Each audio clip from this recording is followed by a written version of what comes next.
Hey, it's Andrew Leggett from Rams Home Loans, and I'm here with John McGregor from 414 Property Co, and we're here to invite you to our investment seminar.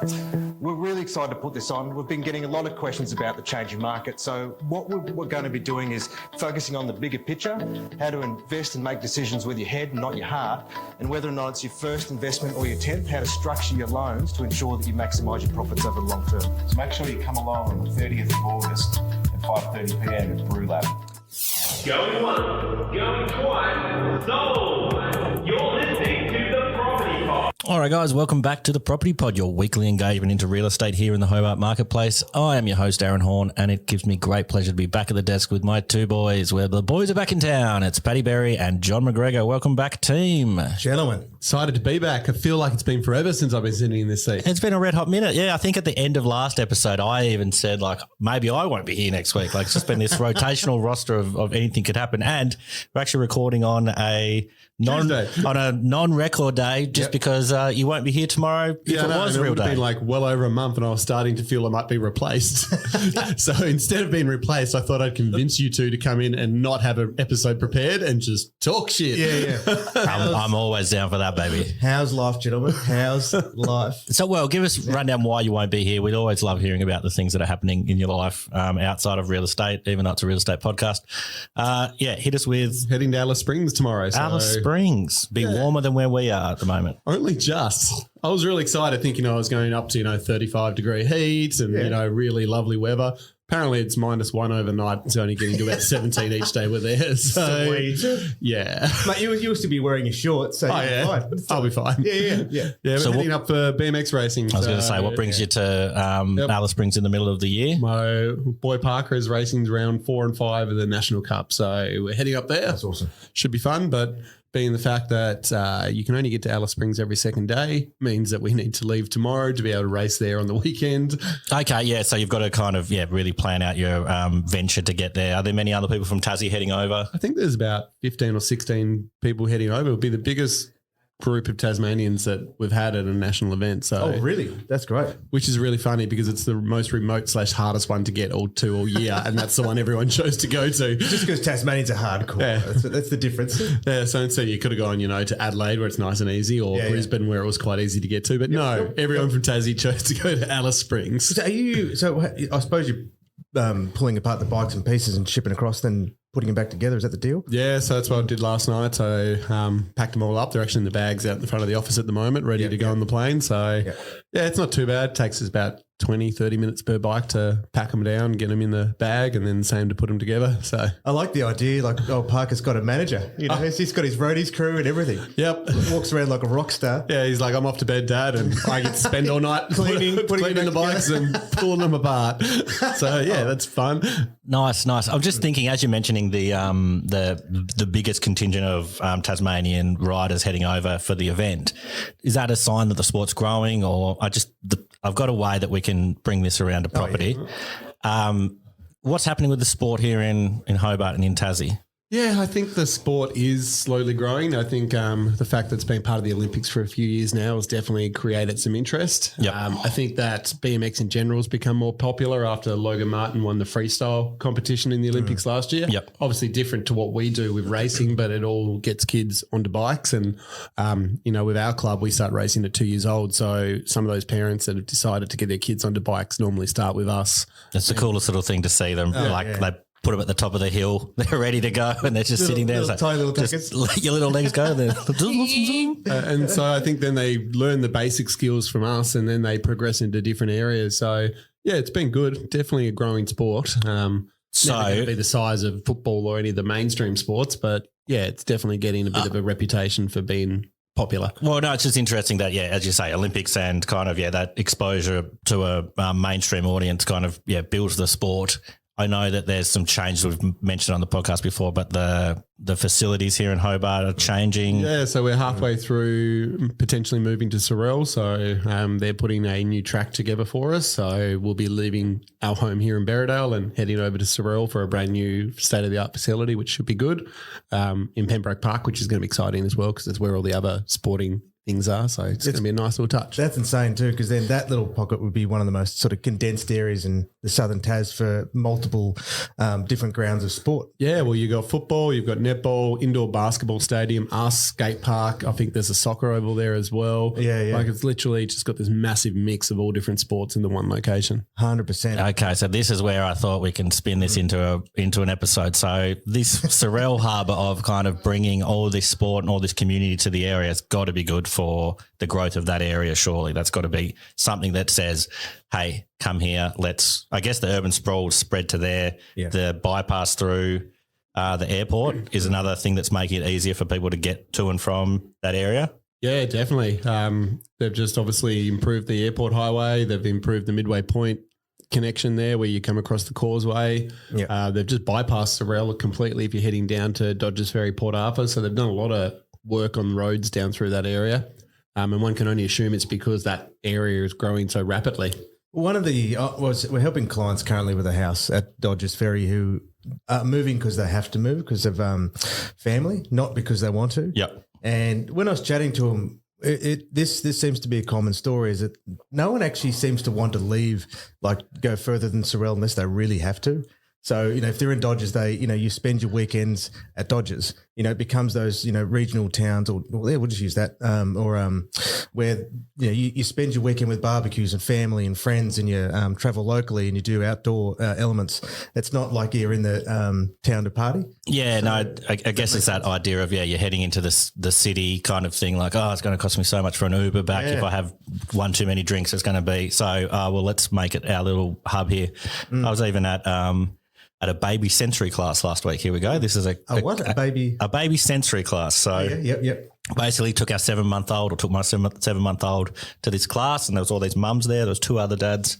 But, you just do little things with your little man to stimulate him and let him. But this lady there had moved over from Sydney, and her husband had lived in Kingston back in the day, and now they've moved to Lindisfarne, and he's just like, she said, you're turning back into a Tasmanian because you don't want to travel to Kingston because it's that much too far down the outlet. Why would we? And I was like, oh man, like I love Kingston, but I never go down there. Like that's like going to Launceston. Like it's like, I'll never do it.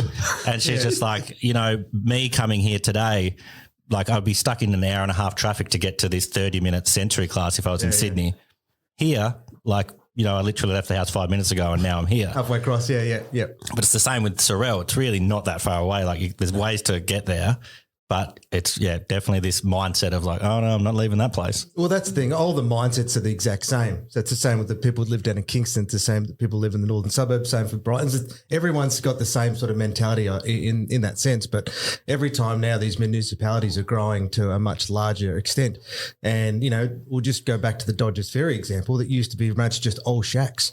Whereas, the house that we were praising for our clients, like that was an old shack now converted into like an insane mansion, really cool home. Yeah. And he had a big bar out the back and a second detached living area. And, it was amazing. And, that's sort of the difference now where those areas have been transformed into their permanent residency rather than just, There's also been a huge take-up of people from New South Wales moving to Dodges Ferry because they still want to recreate that beach lifestyle that comes with sort of Dodges Ferry. Yeah, of course. You're on the coast and you're still living that kind of, Yeah, so there's been a huge amount of people relocate from Queensland and New South Wales to that area for that reason. They can still enjoy the weekend walks on the beach. Yeah. They're brave enough to go surfing. I guess they can go swimming as well. But it's just a really big community of people that love being outdoors down that way. What was interesting for me when our clients are moving to Toowoomba, and obviously, in the Hobart market, we've seen definitely a change in your investors moving away from just buying the one bedroom house. Probably a perception that there's going to be a long time before you see larger capital gains over significant growth like we've had. So they might be seeking more fast growth areas now. Yep. And I just went, oh, that's cool. I'll just I'll reach out to a couple of colleagues out in the out that area that we're familiar with and just sort of those regional areas, and every single house was under contract. You know, there was maybe one that I could see just scrolling through the pages and pages with Toowoomba Central and surrounds, and everything was under contract. And then I looked at the value proposition versus Hobart to Toowoomba, and, you know, Glenorchy, you know, here being 550 to 600, they were still like 420.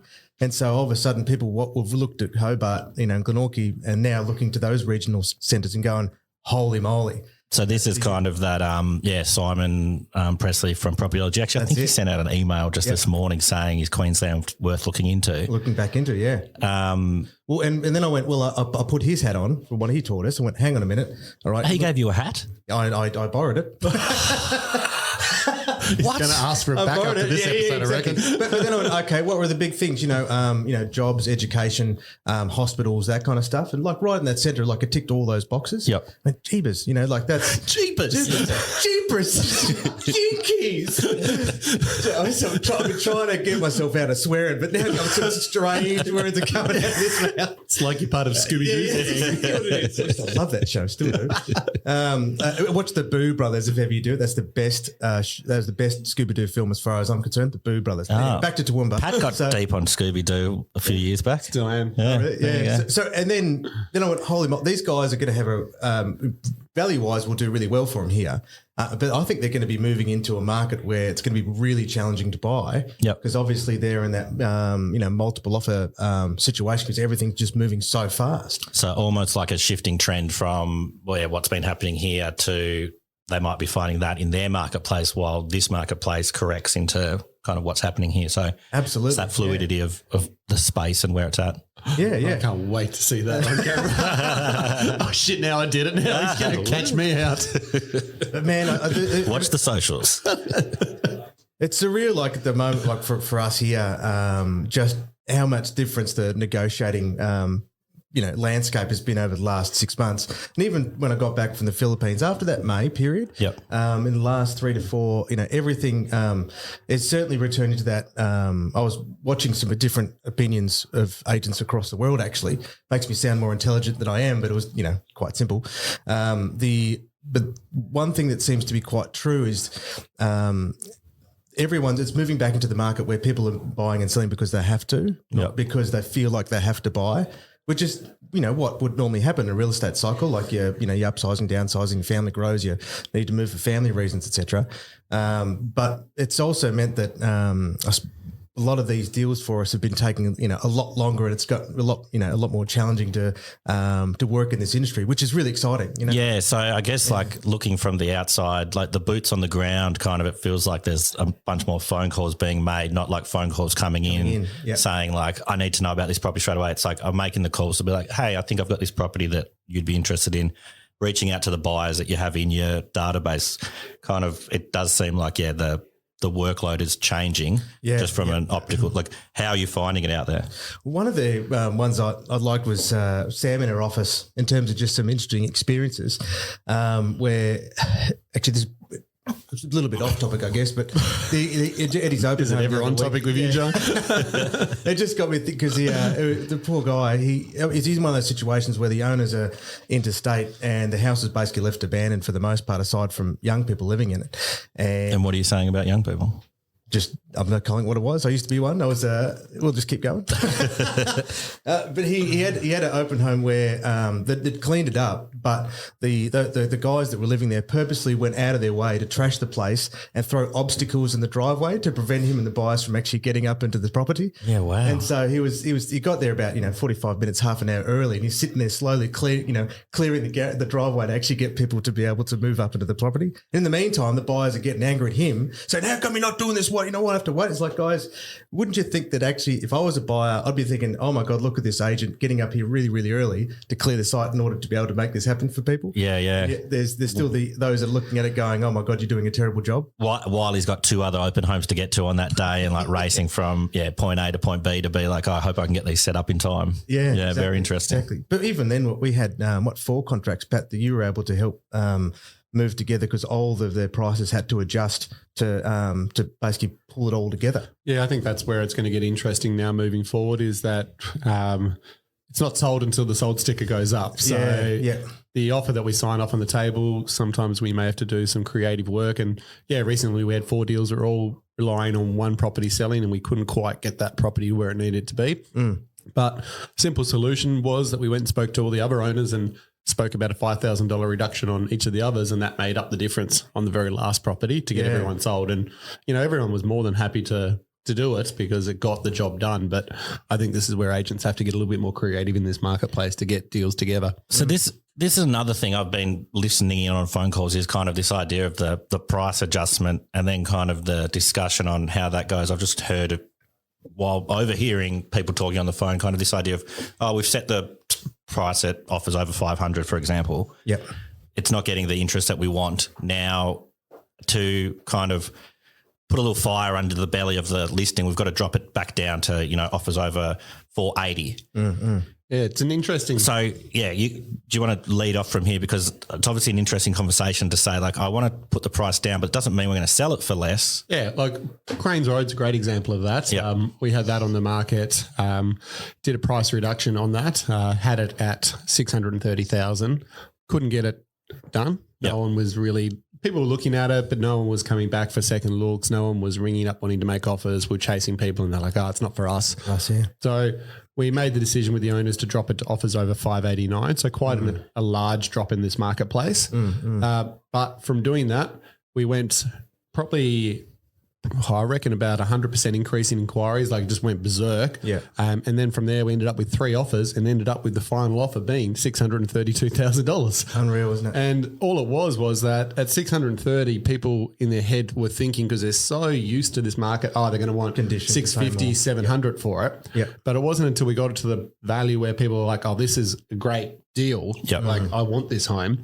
We created that sense of urgency. We created that competition, and we ended up with 3 people all battling it out, wanting to secure the home. And then happy to go pay the price which at the original asking. Yeah, which is surreal. And I remember, going back maybe 2015, 2016, there was a block of land we had in Leonard Valley Road, and it was listed at 165. So this is the point where we're using fixed asking prices, so not necessarily offers over at the time. Yep.